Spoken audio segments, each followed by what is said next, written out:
के इतिहास में पिछले कुछ साल ऐसे हैं जब लोगों ने इस ग्रुप के एग्जिस्टेंस पर, इस ग्रुप के अस्तित्व पर सवाल उठाए कि क्या ये ग्रुप बचेगा, क्या इस ग्रुप की कंपनियां फिर से उठ खड़ी होगी, क्या सारे कर्जे चुका पाएंगे, क्या कर्जे चुकाने के बाद कंपनी में और पैसा आएगा और क्या ये कंपनियां पहले की तरह और मजबूत होंगी।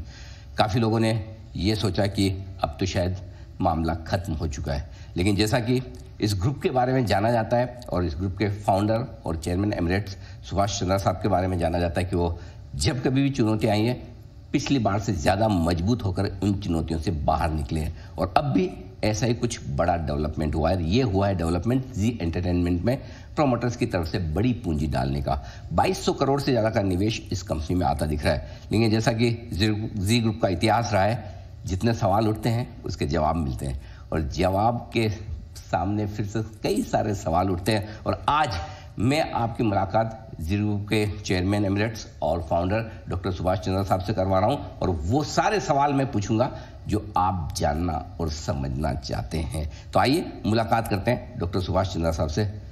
सर, बहुत बहुत स्वागत है आपका। धन्यवाद जी मीडिया को समय देने के लिए। भले ही वैसे मैं और मेरा चैनल जी मीडिया के हिस्से हैं, लेकिन आज मैं सवाल मेरे अपने नहीं, मेरे दर्शकों के और आपकी कंपनी के जो शेयर होल्डर्स हैं उनके बिहाफ पर पूछना चाहता हूं। तो शायद थोड़े से तीखे और मुश्किल सवाल भी होंगे। सबसे पहला सवाल यहीं से आता है कि आपने एक बड़ा पैसा डालने की बात कही है कि अब जी एंटरटेनमेंट में प्रमोटर्स पैसा डालेंगे, अपनी स्टेक 18% से ज़्यादा करेंगे। इस वक्त क्यों आपको ख्याल आया कि प्रमोटर्स को स्टेक बढ़ानी चाहिए, कंपनी में और पैसा डालना चाहिए? अनिल, सबसे पहले तो आपके दर्शकों को नमस्कार।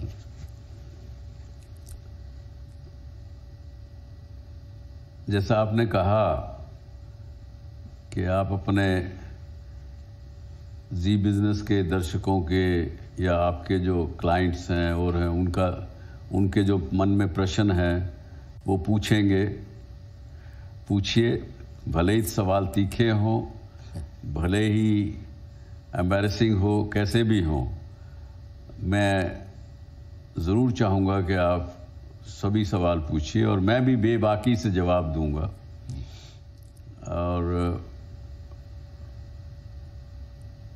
सभी सवालों के जवाब मन से, दिल से देने के बारे में मैं जाना भी जाता हूँ जी। अब आपका प्रश्न पहला है कि इस समय में क्यों प्रमोटर फैमिली जी एंटरटेनमेंट एंटरप्राइज में अपनी साझेदारी क्यों बढ़ा रहे हैं और क्यों पैसा डाल रहे हैं जी। देखिए, ये जब 25 जनवरी 2019 को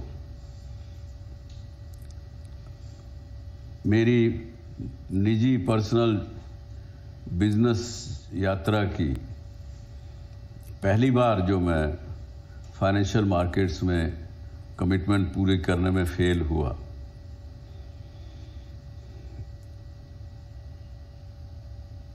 और 2020 के आते आते हमने जो हमारे 44% साझेदारी जी एंटरटेनमेंट एंटरप्राइज में थी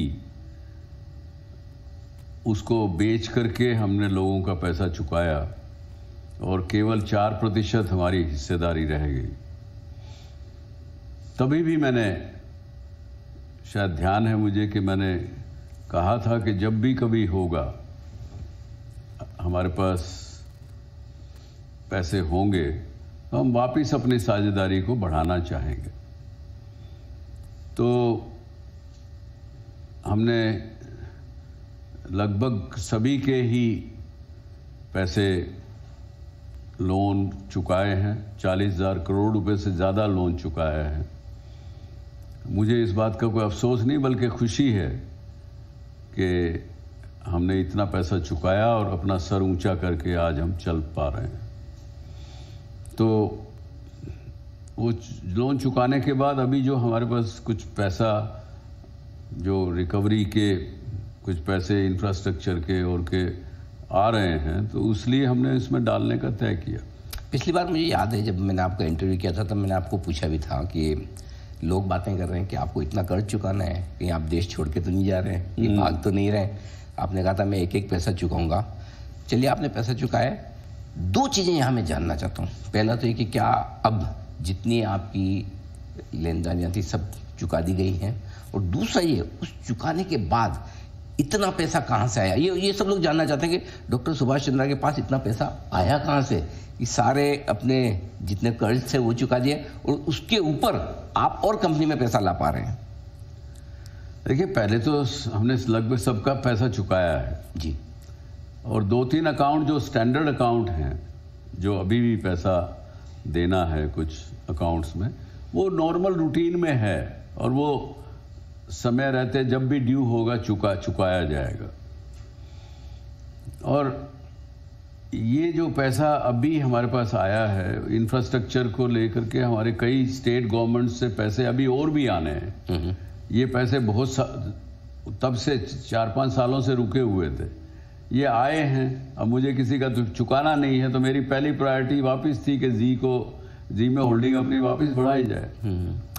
तो कहीं न कहीं पुराने फंसे हुए पैसे वापस आ रहे हैं। क्या आपको लगता है कि एक जो कुछ भी ग्रुप को फाइनेंशियली ये जो दिक्कतें आई, बीच बीच में आपके पेमेंट डिले हुए या देर से आपने दिए बाद में चुकाए, क्या इसके पीछे बिजनेस के खराब डिसीजंस थे या फिर वाकई में आपको जिससे आना था नहीं आया तो मैं आगे कैसे दूं?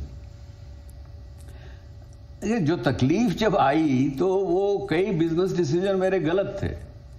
जैसा मैंने पहले भी कहा है कि इंफ्रास्ट्रक्चर के बिजनेस में जाना, उसका निर्णय करना मेरी गलती थी, और वो गलती की और उसके साथ दूसरी गलती और की कि उस बिजनेस को गलत आदमियों को लगा के उनके हाथ छोड़ दिया, उनके भरोसे छोड़ दिया, और भी गलती की जिसका नतीजा भुगता है। और आप जिस कंपनी की बात आज कर रहे हैं, ज़ील ने भी तकलीफें थी, उसकी वजह से बादल मंडरा लिमिटेड में कोई बिजनेस होते हुए, आप वैसे तो सर बड़े मजबूत व्यक्ति, उस कंपनी का कोई डेट ना होते हुए भी ज़ील के ऊपर भी हमारे ग्रुप की जो तकलीफें थी उसकी वजह से बादल मंडरा है, और कुछ भी नहीं था। आप वैसे तो सर एक बड़े मजबूत व्यक्तित्व वाले आदमी हैं, लेकिन आपका ये जो सॉफ्ट कॉर्नर वाला है या सॉफ्ट वाला जो एस्पेक्ट है, मैंने 2-3 बार इंटरव्यू में देखा है कि आप एक्सेप्ट भी करें कि हाँ मैंने कुछ बिजनेस डिसीजन गलत लिए हैं, लेकिन अब ये जो डिसीजन है आपका स्टेक बढ़ाने का, इसके बारे में लोग जानना चाहते हैं कि अल्टीमेटली जो जी एंटरटेनमेंट के जो शेयर होल्डर्स हैं, जी एंटरटेनमेंट के जो शेयर होल्डर्स हैं, माइनॉरिटी शेयर होल्डर्स हैं, उनको फायदा कैसे, क्योंकि स्टेक तो आपकी बढ़ रही है, डाइल्यूशन भी हो रहा है, उन्हें कैसे फायदा होगा? मुझे तो उल्टे बात है आपका सवाल, लेकिन मुझे जो ज़ील के इन्वेस्टर रिलेशन के लोगों ने मुझे पिछले 8-10 महीने से जो बता रहे हैं, वो बल्कि यही बता रहे हैं कि minority share holder, institutional share holder ये कहता है कि भाई प्रमोटर 4% की साझेदारी होते हुए भी कंपनी को चला रहे हैं, तो उनका स्किन इन द गेम कहाँ है, उनका अपना क्या जाता है, क्या बिगड़ता है।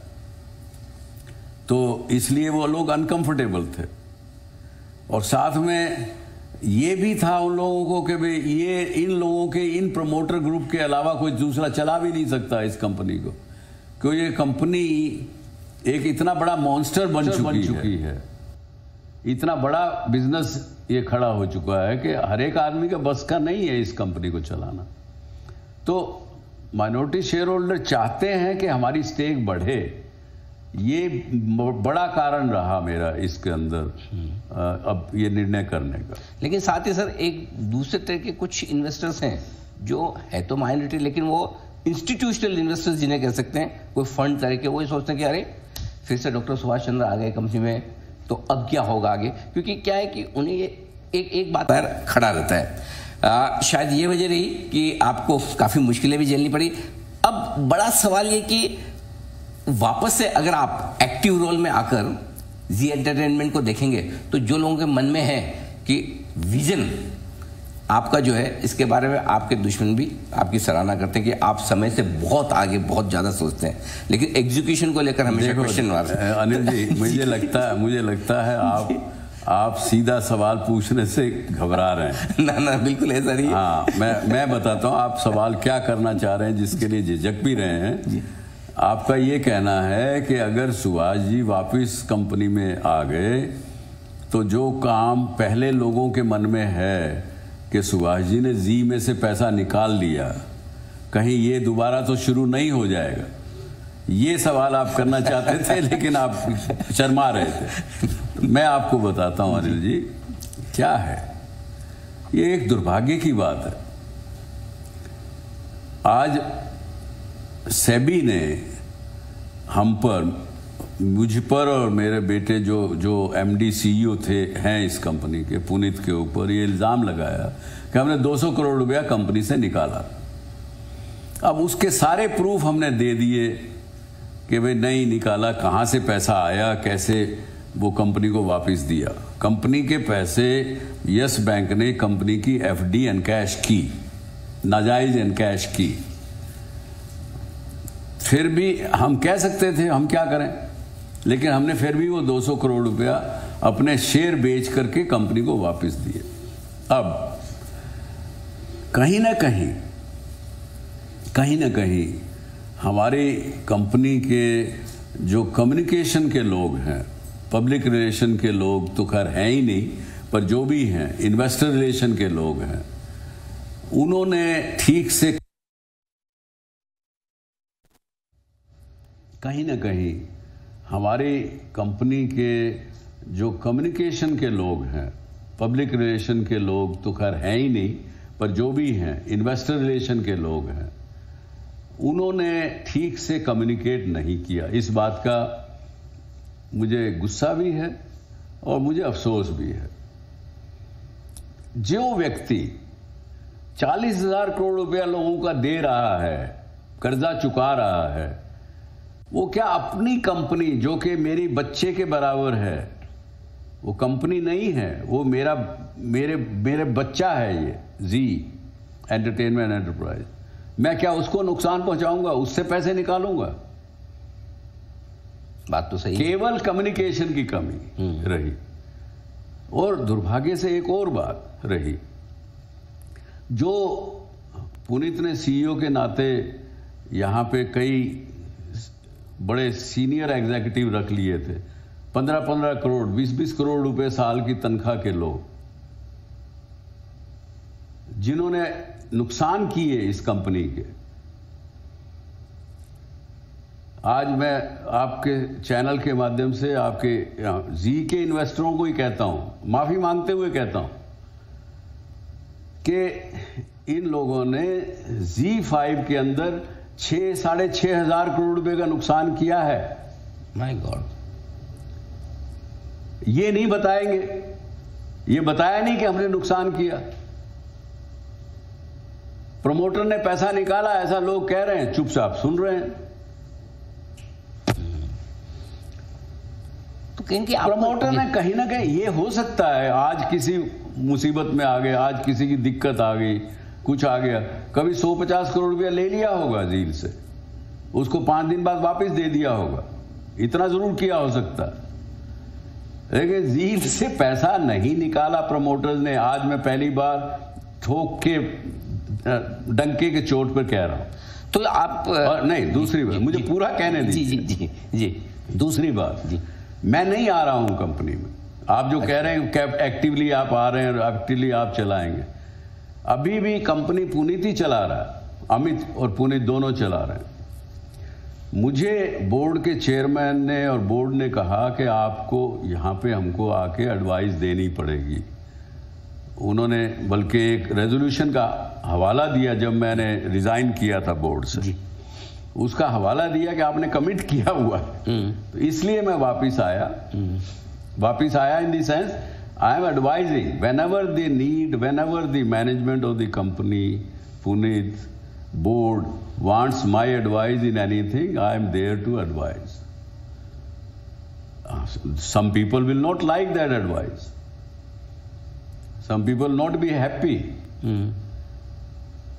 क्योंकि जब मैं 18 तक मैं कंपनी में एक्टिव एज ए चेयरमैन था, it was a very excellent combination of Puneet and Subhash Chandra. Puneet was a soft guy, people loved him, people liked him, he's a good brain, everything. On the other hand, I was there as a watchdog. I will not let him waste money.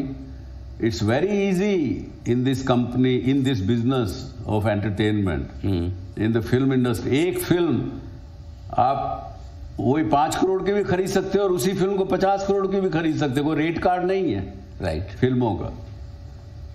लोग भले बैठे हुए हैं यहाँ पे आपसे पैसा खींच लेने के लिए, राइट, वो मैं नहीं होने देता था. तो बड़ा अच्छा कॉम्बिनेशन था जिसकी वजह से सारा कुछ ठीक चलता था. Vision plus execution. और ये तो मैं खुद वाउच कर सकता हूँ, क्योंकि मैं इस ग्रुप का हिस्सा हूँ, तो मुझे पता है कि हम पैसा कितना सोच समझकर कहीं भी खर्च करते हैं, छोटी हो या बड़ी चीज़ हो, कि जहाँ एक पैसा वेस्ट होना नहीं चाहिए. और 2-3 साल पहले जब ये सब हो गया, सब कुछ हुआ, 1-2 कुछ मुझे शिकायतें आई, तो मैंने पुनीत से एक ही कहा, देखो बेटा, आज आप कंपनी के मालिक नहीं हो. 44% जब था आपके पास तब आप मालिक थे. आज आप मालिक नहीं हो, आप केवल 4% के हो. आप कस्टोडियन हो 96% शेयर होल्डर के पैसे के. आपको कोई अधिकार नहीं जाता कि किसी को गलत पैसा कंपनी का दे दो. ये बात कहने वाला मैं पहला व्यक्ति था. तो आपको लगता है कई बार क्या होता है कि बढ़िया कमाई हो रही है, सब कुछ बढ़िया चल रहा है, तो पैसा खर्च करते वक्त थोड़ा सा हाथ खुला हो जाता है, यही छोटी सी गलती हुई है, बाकी और कुछ नहीं? गलतियां हो सकती, वही गलतियां हुई है. कभी कोई पैसा किसी वो डिजिटल की कुछ 1-2 कंपनियां इन लोगों ने ली, उसमें डाल दिया, वो कंपनी नहीं चली, वो कहीं 150 करोड़ रुपये कहीं खत्म हो गया, कहीं 200 करोड़ खत्म हो गया. वही गलतियां कहूंगा मैं, ठीक है. और वो एक्सपेरिमेंट किया उन लोगों ने अपना सही. रिश्ता जग जाहिर है, और शायद ही हिंदुस्तान में कोई ऐसा एक कॉर्पोरेट होगा जिसमें ये हिम्मत हो कि सेबी के सामने खड़ा होकर कुछ बोल सके. आपने प्रेस कॉन्फ्रेंस की, उसमें मैं भी था, साक्षी था. आपने बहुत मजबूती से कई सारे आरोप लगाए भी. आपको क्या लगता है, मामला क्या है, क्या दिक्कत है, और क्या अब ये सेबी से रिलेटेड, क्योंकि कई सारे आपके इन्वेस्टर ये भी सोचते हैं कल को कहीं ऐसा तो नहीं कि सेबी से रिलेटेड कोई समस्या, कोई ऑर्डर फिर से तो नहीं आ जाएगा? सुनिए, मेरा आरोप केवल और केवल एक पर्टिकुलर इंडिविजुअल के नाम पर था, इंडिविजुअल पर था. वो आज वहाँ पे नहीं है, इसलिए मैं नाम भी नहीं लेना चाहता. लेकिन सेबी ने, हमने केवल आज 1983 में मेरा पहला इशू आया एसएल पैकेजिंग का, और दूसरा इशू 93 में जी का आया. हम 2 ही इशू किए हैं. मेरा सेबी से क्या संबंध आएगा इन 2 इश्यूज के अलावा? कभी नहीं.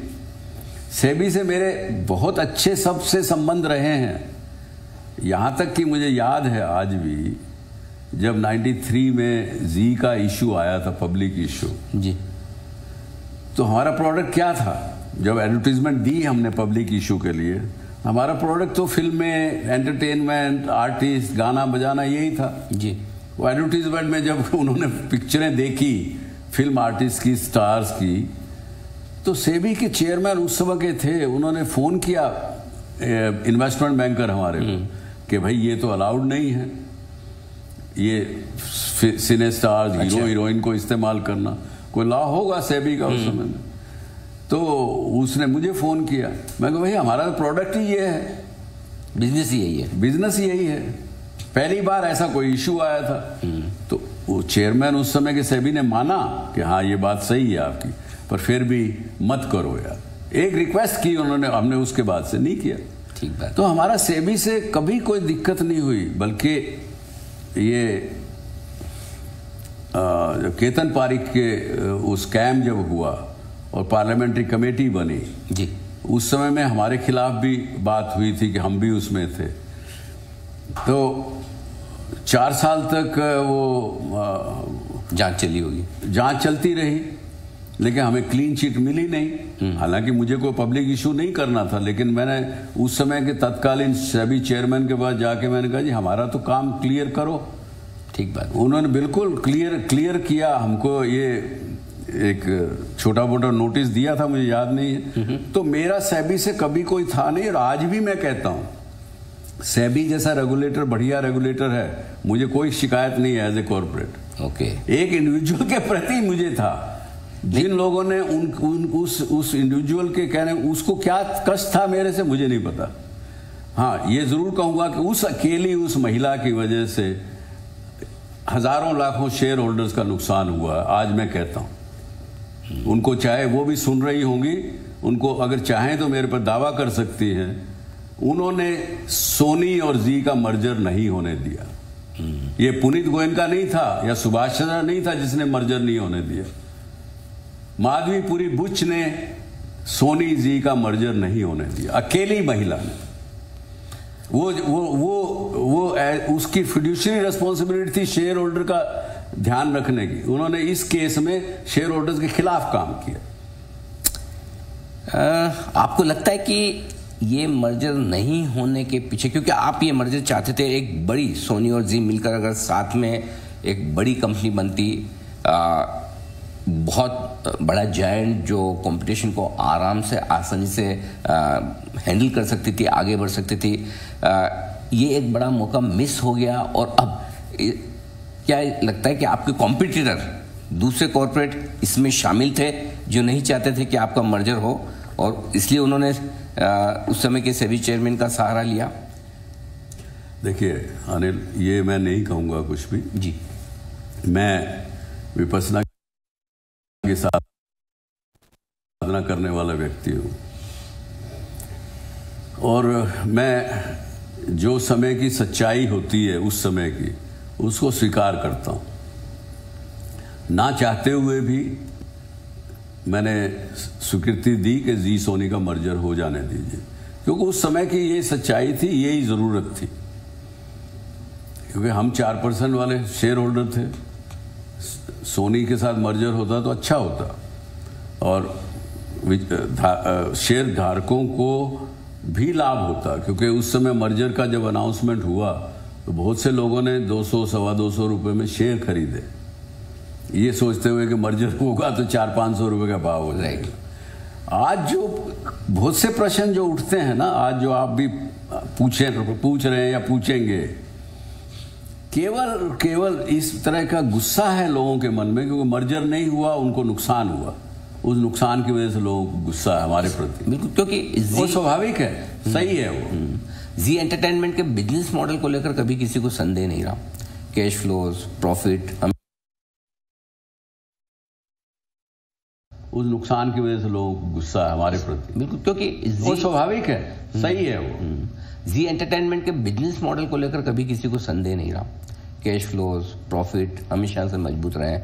क्या आपको लगता है कि एक तो बिजनेस राइवलरी होती है नेचुरली, कुछ नहीं होता, बिजनेस राइवलरी होती है, होती रहे, फर्क नहीं पड़ता। और अब जी एंटरटेनमेंट इस इक्विटी का जो पैसा आप डाल रहे हैं, जिस तरह से नया बोर्ड आपका बना है, जिस तरह से अब नए आप रूल्स रेगुलेशन कंपनी में लाने की कोशिश कर रहे हैं, क्या आप पुरानी ऊंचाइयों को फिर से जी ग्रुप, जी एंटरटेनमेंट छू सकता है?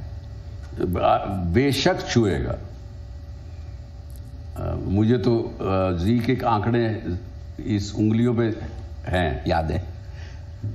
जी ने पीक पर 16 रुपया 70 पैसा प्रति शेयर प्रॉफिट दिया था। अर्निंग पर शेयर 2018-19 में 16 रुपया 70 पैसा थी।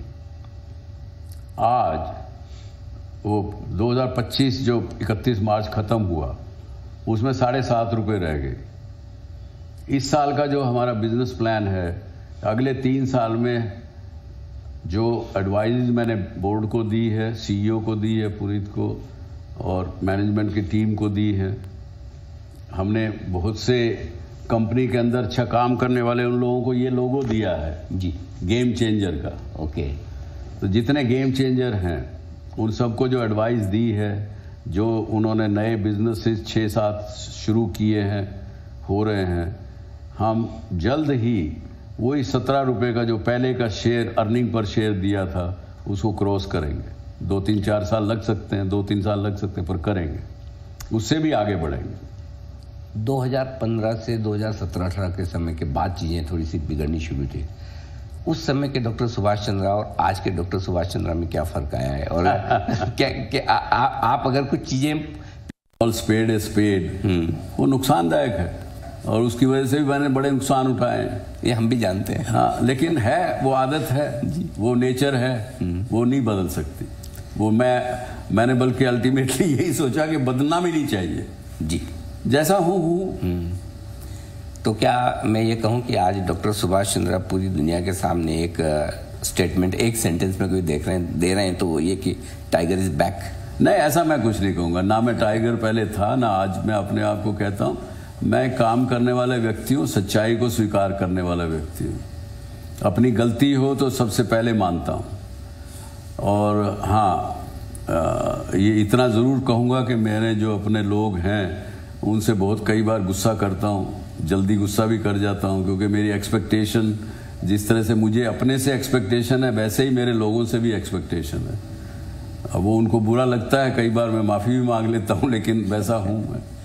हाँ, लेकिन वो ज़्यादा बेहतर है कि जो है मुंह पे बोल दिया जाए बजाय दिल में रखा जाए। और आज के इंटरव्यू में मैं एक तो आपको ये कह सकता हूँ कि आज आपने दिल और दिमाग दोनों खोलकर ऐसा इंटरव्यू दिया है जिसे आने वाले समय में लोग याद रखेंगे कि आज डॉक्टर सुभाष चंद्रा का एक नया पहलू हमें देखने को मिला है कि किस तरह से, जिस तरह से वो मजबूती से काम करते हैं, उस तरह से बेबाकी से आप अपनी राय भी रखते हैं, अपनी बात भी रखते हैं। मैं उम्मीद करता हूँ कि इस नए कलेवर में जी एंटरटेनमेंट आपकी कंपनी के पूरे बोर्ड के नेतृत्व में और आगे बढ़ेगा, शेयर होल्डर्स के लिए बड़ी वैल्यू बनाने का काम करेगा। मेरा यही प्रयास है कि हमारे शेयर होल्डर ये जो जी सोनी के मर्जर के अलावा उनको हमेशा ही हमारे ग्रुप से लाभ मिला है, नुकसान नहीं मिला।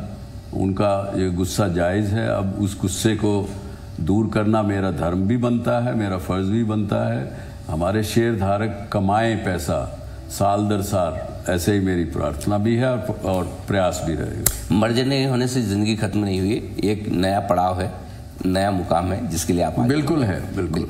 बहुत बहुत शुभकामनाएं आपको, और मैं उम्मीद करता हूं कि आपके नेतृत्व में जी एंटरटेनमेंट और पूरा जी ग्रुप नई ऊंचाइयों को छूने की कोशिश करेगा। और आज हमसे बात करने के लिए और बेबाकी से अपनी बात रखने के लिए आपका बहुत बहुत शुक्रिया। धन्यवाद। Thank you so much. नमस्कार। तो ये थे डॉक्टर सुभाष चंद्रा, फाउंडर और चेयरमैन एमिरेट्स जी एंटरटेनमेंट के, जो बताते हुए अपनी ग्रुप के प्लान्स के बारे में दिल खोलकर और पूरे अपने आप को एक्सप्रेस करते हुए उन्होंने ऐसी बातें आपके सामने रखी जो आपने कभी सुनी और देखी नहीं। मैं उम्मीद करता हूं आपको ये इंटरव्यू जरूर पसंद आएगा। नमस्कार।